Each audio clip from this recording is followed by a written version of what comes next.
Hello students, आज की इस वीडियो में शब्दों के बीच डिफरेंस बताया जाएगा। शब्दों के बीच में डिफरेंस आना बहुत ही आवश्यक है, क्योंकि यह हमें फिलर भरने में काफ़ी हेल्प करता है। इसके अलावा कोई भी परीक्षा जिसमें इंग्लिश आती हो, उसमें वोकेबलरी का बहुत इंपॉर्टेंट रोल होता है। इसीलिए हमें वोकेबलरी को निरंतर इम्प्रूव करते रहना चाहिए। तो शुरू करते हैं आज की इस वीडियो को लास्ट में एक एक्सरसाइज भी प्रोवाइड कराई जाएगी, जिसके आंसर तुम्हें करने होंगे। तो पहला वर्ड है सेंड। सेंड का अर्थ होता है भेजना। इसी प्रकार से वेनिश, एवेक्यूएट, एक्जाइल, एविक्ट, एक्सपेल, इन सभी शब्दों का अर्थ कहीं ना कहीं भेजना होता है, परंतु इनका प्रयोग अलग अलग परिस्थितियों में किया जाता है। तो शुरू करते हैं पहले वर्ड वेनिश से। वेनिश का प्रयोग तब किया जाता है जब किसी व्यक्ति को देश से बाहर निकाल दिया जाता है, यानी कि देश से बाहर भेज दिया जाता है, क्योंकि उस व्यक्ति ने कोई अपराध किया होता है। तो वहाँ का समाज या फिर वहाँ का प्रशासन उस व्यक्ति को देश से बाहर भेज देता है। तो इसका एग्जाम्पल है द किंग बेनिस्ड यू। राजा ने तुम्हें देश निकाला दिया। बिकॉज, क्योंकि you had committed a crime, क्योंकि तुमने एक अपराध किया था। तो इस प्रकार से यहाँ पर हमने बेनिश की सेकंड फॉर्म बेनिस्ड का प्रयोग किया। नेक्स्ट वर्ड है इवैक्यूएट। इवैक्यूएट वर्ड का प्रयोग भी बाहर निकालने के लिए, एक स्थान से बाहर निकालने के लिए या फिर किसी घर से बाहर निकालने के लिए किया जाता है। इसका प्रयोग तब करते हैं जब कोई व्यक्ति किसी ऐसे स्थान पर रह रहा हो जो स्थान खतरनाक हो, तो वहाँ से बाहर निकालने के लिए इवैक्यूएट वर्ड का यूज़ किया जाता है। तो इसका एग्जांपल है some people evacuated my friend. कुछ लोगों ने मेरे मित्र को बाहर निकाल दिया। बिकॉज, क्योंकि ही lived in a dangerous house, क्योंकि वह एक खतरनाक घर में रहता था। तो इस प्रकार से यहाँ पर इवैक्यूएट का यूज़ किया। यहाँ पर बेनिश का इस्तेमाल नहीं कर सकते हैं और ऊपर हम यहाँ इवैक्यूएट का इस्तेमाल नहीं कर सकते हैं। तो चलते हैं नेक्स्ट वर्ड की ओर। नेक्स्ट वर्ड है एक्जाइल। एक्जाइल का अर्थ होता है वनवास दे देना, किसी स्थान से निकाल करके उसे वन भेज देना। अब उसे वन में ही रहना होगा, जैसे किंग दशरथ ने राम को एक्जाइल दिया था। बेनिश और एक्जाइल वैसे सिमिलर वर्ड हैं, सिनोनिम्स हैं, परंतु इनमें थोड़ा सा डिफरेंस है। बेनिश का अर्थ है देश निकाला दे देना, यानी उसे कंप्लीटली देश को छोड़ना पड़ेगा उस व्यक्ति को जिसने अपराध किया है। एक्जाइल का अर्थ होता है उस व्यक्ति को वन में रहना होगा। तो यह अंतर है बेनिश और एक्जाइल में। नेक्स्ट वर्ड है इविक्ट। इविक्ट शब्द का अर्थ भी होता है किसी व्यक्ति को एक स्थान से निकाल देना या एक स्थान से दूसरे स्थान पर भेज देना, क्योंकि वह व्यक्ति वहाँ के नियमों का पालन नहीं कर रहा होता है। तो इसका example he evicted you because you, यहाँ पर ही की जगह पे यू करना होगा, बिकॉज यू डिडंट पे रेंट। उसने तुम्हें बाहर निकाल दिया क्योंकि तुमने किराया नहीं दिया था, अर्थात उसने वहाँ के नियमों का पालन नहीं किया था, इस वजह से उसे वहाँ से निकाल दिया गया।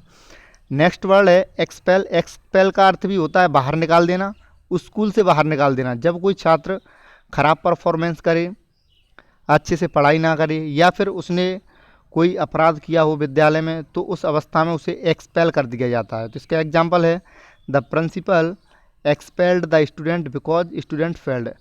प्रिंसिपल ने स्टूडेंट को वह एक्सपेल कर दिया क्योंकि वह असफल हो गया। तो चलते हैं नेक्स्ट वर्ड हियर की ओर। हियर शब्द का अर्थ होता है सुनना। इसी प्रकार से listen, over here, eavesdrop, bug और आगे भी वर्ड है टैप। इन सभी शब्दों का अर्थ कहीं ना कहीं सुनना होता है, परंतु इन शब्दों में डिफरेंस भी होता है। तो इनके डिफरेंस को देख लेते हैं कब कौन से वर्ड का इस्तेमाल करना है। लिसन शब्द का प्रयोग तब करते हैं जब हम किसी की बातों को जानबूझ करके ध्यानपूर्वक सुनते हैं, वहाँ पर लिसन वर्ड का इस्तेमाल करते हैं। आई लिसनड माई पेरेंट्स, मैंने अपने पेरेंट्स को ध्यानपूर्वक सुना। तो इस अवस्था में हमें लिसन का प्रयोग करना होता है। ऐसे ही ओवर हियर का प्रयोग हम तब करते हैं जब हम किसी की बातों को ध्यानपूर्वक या जानबूझ करके नहीं सुनते हैं, ऑटोमेटिकली हमारे कानों में उसकी वॉइस आ जाए, तो उस अवस्था में हमें ओवर हियर का प्रयोग करना होता है। जैसे अगर हम किसी स्थान से दूसरे स्थान पर जा रहे हों और कोई दो लोग बात कर रहे हो, तो उनकी जो वॉइस है वो हमारे कानों में आए, हमें वो सुनाई दे, तो हम उसे जानबूझ कर नहीं सुन रहे हैं, बल्कि वो तो ऑटोमेटिकली हमारे कानों में आवाज़ आ रही। तो इस अवस्था में हमें लिसन का प्रयोग ना करके ओवर हियर का प्रयोग करना होता है। तो इसका एग्जांपल है when I was going to school. जब मैं विद्यालय जा रहा था, I overheard my neighbours conversation, मैंने अपने पड़ोसियों की कन्वर्सेशन को, वार्तालाप को सुना। नेक्स्ट वर्ड है एवस्ट्रॉप। एवस्ट्रॉप का अर्थ भी सुनना होता है। एवस्ट्रॉप का प्रयोग तब करते हैं जब हम किसी की बातों को किसी की सीक्रेट बातों को जानबूझकर छिप करके सुनते हैं, तो इस अवस्था में एवरड्रॉप का प्रयोग करना होता है। तो इसका एग्जाम्पल है, it is not good to eavesdrop, किसी की बातों को, सीक्रेट बातों को सुनना अच्छी बात नहीं है। नेक्स्ट वर्ड है बग। बग का अर्थ भी सुनना होता है, और बग का प्रयोग हम तब करते हैं जब हम किसी की बातों को सुनने के लिए उसके पास कोई डिवाइस लगा दें, कोई माइक लगा दें छोटा सा, जिससे उस व्यक्ति को पता ना रहे कि मेरे पास कोई डिवाइस है, और उसकी बातों को हम, उसकी सीक्रेट बातों को हम आसानी से सुन सकें। तो उस अवस्था में हमें बग का प्रयोग करना होता है। तो इस प्रकार से इन चारों वर्डों में अंतर है। लिसन का प्रयोग हम तब करते हैं जब ध्यानपूर्वक किसी की बातों को सुनते हैं। इसी प्रकार से ओवर हियर का प्रयोग तब किया जब हम ध्यानपूर्वक या फिर जानबूझकर किसी की बातों को नहीं सुनते हैं। इसी प्रकार से एवरड्रॉप का प्रयोग तब किया जाता है जब हम किसी की सीक्रेट बातों को जानबूझ करके छिप करके सुनते हैं। और बग का प्रयोग कब किया गया, जब यहाँ पर एक मशीन लाई गई, एक डिवाइस का प्रयोग किया गया। मान लीजिए किसी के घर में हमने कोई डिवाइस लगा दी ताकि उसके घर की हम बातों को आसानी से सुन सकें, तो वहाँ पर हमें बग का प्रयोग करना होगा। तो इसका एग्जाम्पल है, the police bugged your room, police ने तुम्हारे रूम में बग डिवाइस लगा दी बिकॉज दे डाउटेड यू, क्योंकि उन्हें तुम पर संदेह था। तो यहाँ पर भी सुनने के लिए इस्तेमाल किया गया है, बग का प्रयोग किया गया है। नेक्स्ट वर्ड है टैप। टैप का अर्थ भी होता है सुनना, और यहाँ पर भी एक डिवाइस लगाई जाती है, परंतु वह डिवाइस मोबाइल में लगाई जाती है। तो इस अवस्था में हमें टैप का प्रयोग करना होगा। तो इन सभी पांचों शब्दों का अर्थ सुनना था, परंतु इनके बीच में डिफरेंस थे, वो मैंने तुम्हें बता दिए हैं। तो आगे बढ़ने से पहले ये नोट पॉइंट भी देखें। जनरली हम हियर वर्ड के साथ आईएनजी का प्रयोग नहीं करते हैं, ऐसा करने पर हमारा वाक्य गलत हो सकता है। बाकी हम टैप, बग, इन सभी शब्दों के साथ, लिसन के साथ आईएनजी का प्रयोग कर सकते हैं। तो नेक्स्ट वर्ड है चीट। चीट मीन्स होता है किसी को धोखा देना। इसी प्रकार से स्विंडल, रेग, डबल क्रॉस, बिट्रे, इन सभी शब्दों का अर्थ होता है धोखा देना, परंतु इन सभी का प्रयोग अलग अलग अवस्थाओं में किया जाता है। स्विंडल का प्रयोग हम तब करते हैं जब किसी व्यक्ति को धोखा दिया जाए धन कमाने के लिए, तो वहाँ पर स्विंडल का इस्तेमाल होगा। जैसे ही स्विंडल्ड पीपल, उसने लोगों को धोखा दिया टू अर्न मनी, धन कमाने के लिए। इसी प्रकार से रिग शब्द का प्रयोग भी धोखा देने के लिए होता है, लेकिन रिग का प्रयोग तब करते हैं जब किसी रिजल्ट के साथ धोखाधड़ी की जाए। जैसे मान लीजिए ए और बी दो व्यक्ति हैं, और असल रिजल्ट में, एक्चुअल रिजल्ट में बी फर्स्ट आने वाला हो, लेकिन जो परिणाम घोषित करने वाले हैं उसने ए को फर्स्ट कर दिया, तो वहाँ पर उस क्या किया गया, रिग किया गया है, क्योंकि उन्होंने रिजल्ट के साथ धोखाधड़ी की है। तो इस प्रकार एग्जाम्पल है, the election commission doesn't rig result, यानी जो इलेक्शन कमीशन है वो रिजल्ट को रिग नहीं करता, यानी रिजल्ट के साथ धोखाधड़ी नहीं करता। इसी प्रकार से डबल क्रॉस है, इस शब्द का अर्थ भी होता है किसी को मूर्ख बनाना या फिर किसी को धोखा देना। और ऐसे ही डबल क्रॉस की तरह वर्ड बीट्रे का इस्तेमाल किया जा सकता है, इस शब्द का अर्थ भी होता है किसी को धोखा देना। तो आगे बढ़ते हैं, और आगे बढ़ने से पहले अगर तुमने हमारे चैनल 10 पर नॉलेज को सब्सक्राइब नहीं किया है तो please subscribe the channel. Let's move to the next word. Next word is stop. Stop का अर्थ होता है रोकना। इसी प्रकार से डेटर, थॉट, इन सभी शब्दों का अर्थ होता है रोकना, परंतु इनका प्रयोग अलग अलग अवस्थाओं में किया जाता है। डेटर शब्द का प्रयोग हम तब करते हैं जब किसी व्यक्ति को डरा करके रोक लिया जाए। मान लीजिए कोई दो व्यक्ति हैं और उन दोनों व्यक्तियों ने मिलकर किसी तीसरे व्यक्ति को डरा करके रोक लिया, उसे धमकी दे करके रोक लिया, तो उस अवस्था में डेटर वर्ड का इस्तेमाल किया जाएगा। तो इसका एग्जाम्पल है, यू शुडंट डेटर एनीबडी, तुम्हें किसी को भी डरा करके नहीं रोकना चाहिए। नेक्स्ट वर्ड है थॉट, और थॉट का अर्थ होता है रोकना, किसी को तरक्की करने से रोकना, किसी को आगे बढ़ने से रोकना।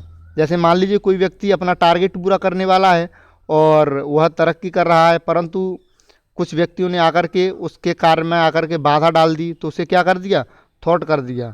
तो यहाँ पर हमें थॉट का इस्तेमाल करना होगा, माई फ्रेंड डजंट थॉट मी, यानी मेरा मित्र मुझे आगे बढ़ने से नहीं रोकता है। नेक्स्ट वर्ड है कट।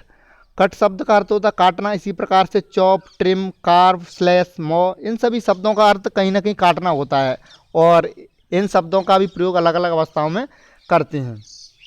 तो चॉप शब्द का प्रयोग तब किया जाता है जब किसी वस्तु को छोटे छोटे टुकड़ों में काटा जाता है। जैसे वेजिटेबल को कई टुकड़ों में काटा जाता है, तो वहाँ पर चॉप का इस्तेमाल करते हैं, ना कि कट का। My mother chops the ways, मेरी माँ सब्जी काटती है। नेक्स्ट वर्ड है ट्रिम। ट्रिम शब्द का अर्थ भी काटना होता है, लेकिन यहाँ पर किसी वस्तु या फिर किसी चीज़ के खराब भाग को काट देना, वहाँ पर हम ट्रिम का इस्तेमाल करते हैं। जैसे ही ट्रिम्ड द वीडियो, उसने वीडियो को जो खराब भाग था उसको क्या कर दिया, ट्रिम कर दिया। इसी प्रकार से नेक्स्ट वर्ड है कार्व। कार्व मीन्स होता है नक्काशी करना। जैसे कोई पत्थर है, पत्थर में से मूर्ति बनानी है तो वहाँ पर पत्थर की काट छाँट करनी होगी, तो वहाँ पर उसे कार्व वर्ड का इस्तेमाल करेंगे, ना कि चॉप ट्रिम। इन शब्दों का इस्तेमाल ना करके हम कार्व वर्ड का इस्तेमाल करेंगे। नेक्स्ट वर्ड है स्लैश।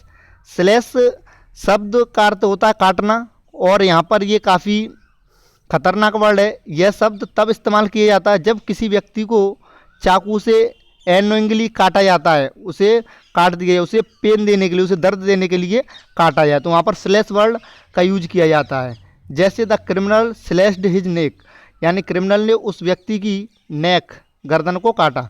नेक्स्ट वर्ड है मो, और इसका अर्थ होता है घास काटना। तो इस प्रकार इस्तेमाल किया जा सकता है, अलग अलग अवस्थाओं में समझ सकते हो। नेक्स्ट वर्ड है इंक्रीज। इंक्रीज का अर्थ होता है बढ़ाना, तरक्की करना, किसी चीज़ में वृद्धि करना, वहाँ पर इंक्रीज का प्रयोग किया जाता है। तो पहला वर्ड है शोर, और इसका अर्थ होता है वृद्धि करना, परंतु इसका अर्थ वृद्धि करना दो अवस्थाओं के लिए किया जाता है, या तो टेम्परेचर में वृद्धि हो तब किया जाता है, या फिर प्राइस में, मूल्य में वृद्धि हो तब किया जाता है। तो इसका एग्जाम्पल है the price of things soar during lockdown, यानी कि जो वस्तुओं की कीमत है वो बढ़ गई लॉकडाउन के दौरान। इसी प्रकार से नेक्स्ट एग्जाम्पल इसी शब्द का, the temperature of India is soaring day by day, जो भारत का टेम्परेचर है वो दिन प्रतिदिन बढ़ रहा है। नेक्स्ट वर्ड है रॉकेट, और इस शब्द का इस्तेमाल किया जाता है कीमत, प्राइस में वृद्धि करने के लिए। जैसे सौर शब्द का प्रयोग हमने टेम्परेचर और प्राइस दोनों में वृद्धि करने के लिए किया था, लेकिन रॉकेट शब्द का प्रयोग तब करते हैं जब प्राइस में वृद्धि हो। नेक्स्ट वर्ड है थ्रो, और थ्रो वर्ड को पढ़ने से पहले हमें सौर और शोर का अंतर देखना होगा। SOUR इसका अर्थ होता है खट्टा, और SOR इसका मैं तुम्हें अर्थ बता चुका हूँ।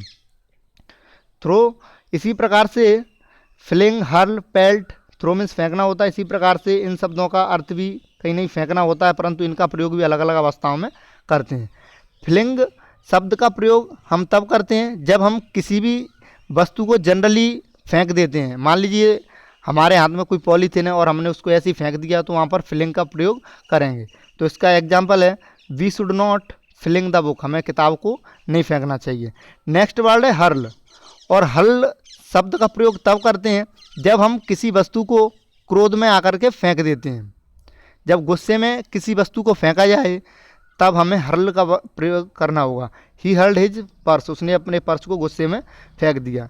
नेक्स्ट वर्ड है पेल्ट, और पेल्ट शब्द का प्रयोग तब करते हैं जब हम किसी वस्तु को किसी व्यक्ति को और फेंक करके मारें ताकि उस व्यक्ति में जाकर के वह वस्तु लगे। वह मजाक में भी हो सकता है या फिर गुस्से में भी हो सकता है। जैसे my friend pelted me with a pen, यानी मेरे मित्र ने मेरी ओर पेन फेंक करके मारा। नेक्स्ट वर्ड है चक। चक का प्रयोग किया जाता है फेंकने के लिए जब किसी वस्तु को तेज़ गति से फेंका जाता है बल के साथ, तो वहाँ पर चक का प्रयोग करते हैं। तो यह अंतर था फ्लिंग, हर्ल, पेल्ट और चक के बीच में। नेक्स्ट वर्ड है डिले। डिले शब्द का अर्थ होता है किसी काम में देरी करना। इसी प्रकार से हिंडर, कर्व, हैम्पर, इन सभी शब्दों का अर्थ काम में देरी करने के लिए होता है। तो इन शब्दों का प्रयोग भी अलग अलग अवस्थाओं में किया जाता है। हिंडर शब्द का प्रयोग हम तब करते हैं जब किसी काम में बाधा डाली जाए। मान लीजिए कोई कार्य चल रहा है और उस काम को बीच में आकर के किसी व्यक्ति ने रोक दिया, यानी कि उसे हिंडर कर दिया। He hindered you to do this work, उसने तुम्हें इस काम को करने से रोक दिया, यानी उस काम में क्या कर दी, बाधा डाली, देरी की गई। इसी प्रकार से कर्व।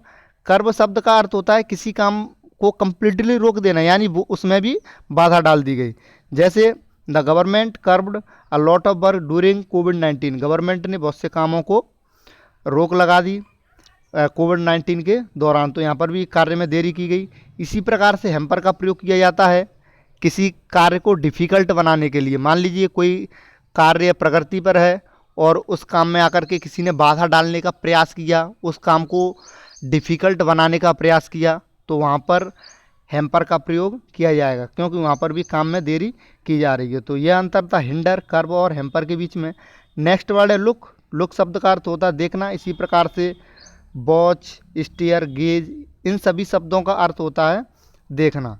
तो वॉच शब्द का प्रयोग हम तब करते हैं जब किसी वस्तु या फिर किसी व्यक्ति को ध्यानपूर्वक देखा जाए तो वहाँ पर वॉच करते हैं।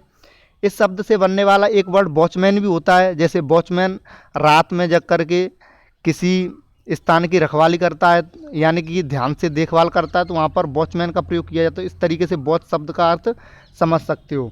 आई वॉच टीवी, मैं टीवी देखता हूँ, इसका मतलब क्या हो गया, मैं टीवी को ध्यानपूर्वक देखता हूँ। नेक्स्ट वर्ड है स्टेयर, और स्टेयर शब्द का अर्थ होता है किसी वस्तु को या किसी व्यक्ति को टकटकी लगा करके देखना, लगातार देखते रहना, तो वहाँ पर स्टेयर शब्द का प्रयोग किया जाता है। The man was staring outside, जो व्यक्ति था वो बाहर की ओर देख रहा था लगातार, फॉर अ लॉन्ग टाइम, बहुत लंबे समय से, यानी वह किसी व्यक्ति का इंतजार कर रहा होगा, इस वजह से वो बाहर की ओर बहुत लंबे समय से देख रहा है। नेक्स्ट है गेज। गेज शब्द का भी अर्थ होता है देखना, किसी व्यक्ति या फिर किसी वस्तु को घूर करके देखना, है ना, तो वहाँ पर गेज शब्द का प्रयोग किया है। The child was gazing toys, जो बच्चा था वो खिलौनों को गेज कर रहा था, घूर कर देख रहा था, यानी बच्चा चाहता था कि वह खिलौने उसे प्राप्त हो जाएं। तो नेक्स्ट और लास्ट वर्ड है गिव अप। गिव अप का अर्थ होता है त्याग देना। इसी प्रकार से एबंडन, एब्डिकेट, लीव, इन सभी का अर्थ होता है छोड़ना या फिर त्यागना। तो अबेंडन शब्द का प्रयोग तब करते हैं जब किसी व्यक्ति या फिर किसी वस्तु को हमेशा के लिए कंप्लीटली छोड़ दिया जाए, तो वहाँ पर अबेंडन वर्ड का प्रयोग किया जाता है। जैसे ही अबेंडेंड टू स्मोक, उसने स्मोकिंग करना छोड़ दिया, यानी उसने जो स्मोकिंग है वो हमेशा के लिए कंप्लीटली छोड़ दी, तो उस अवस्था में हमें अबेंडन प्रयोग करना होगा। नेक्स्ट वर्ड है एब्डिकेट। एब्डिकेट वर्ड का अर्थ होता है किसी पद का त्याग कर देना। मान लीजिए कोई व्यक्ति मुख्यमंत्री और वह अपने पद का त्याग कर दे, तो उसने क्या कर दिया, एब्डिकेट कर दिया। तो इसका एग्जाम्पल है Lord Buddha abdicated his crown, भगवान बुद्ध ने अपना जो क्राउन था, जो अपना सिंहासन था, उसे त्याग दिया था, हमेशा के लिए त्यागा था। इसी प्रकार से लीव है। लीव का अर्थ भी होता है छोड़ना, तो इसका एग्जाम्पल है ही लेफ्ट दिल्ली ड्यूरिंग कोविड-19, उसने कोविड-19 के दौरान दिल्ली को छोड़ दिया। तो यह अंतर था तीनों में। गिव अप का प्रयोग तब करते हैं जब किसी कार्य से हम हार जाएं और उसे त्यागने का निर्णय कर लें, तो वहाँ पर गिव अप का प्रयोग करते हैं। एबंडन का प्रयोग तब करते हैं जब हम किसी व्यक्ति या फिर किसी वस्तु को हमेशा के लिए त्यागने का निर्णय कर लेते हैं। इसी प्रकार से एब्डिकेट किसी पद का त्याग करना होता है। लीव सामान्य तौर पर किसी चीज़ को या फिर किसी स्थान को छोड़ने के लिए किया जाता है। तो वीडियो से रिलेटेड कोई भी क्वेरी इस नंबर पर पूछ सकते हो। इसके अलावा हमारा व्हाट्सएप ग्रुप भी ज्वाइन कर सकते हो। तो इस एक्सरसाइज में लास्ट में टोटल 5 क्वेश्चंस दिए गए हैं, तो उन्हें सॉल्व करें, पता चल जाएगा यह वोकेबलरी वर्ड तुम्हारे समझ में आए हैं या फिर नहीं आए हैं। तो ये जो 5 क्वेश्चन तुम्हें दिए गए हैं, इनके विकल्प भी साथ साथ दिए गए हैं, तो इन सभी विकल्पों में से एक शब्द इनमें भरा जाएगा। तो इनको फिल करें, और इनको फिल करने के बाद या तो हमारे व्हाट्सएप ग्रुप पर या फिर कमेंट बॉक्स में आंसर कर सकते हो। Thanks to watch this video.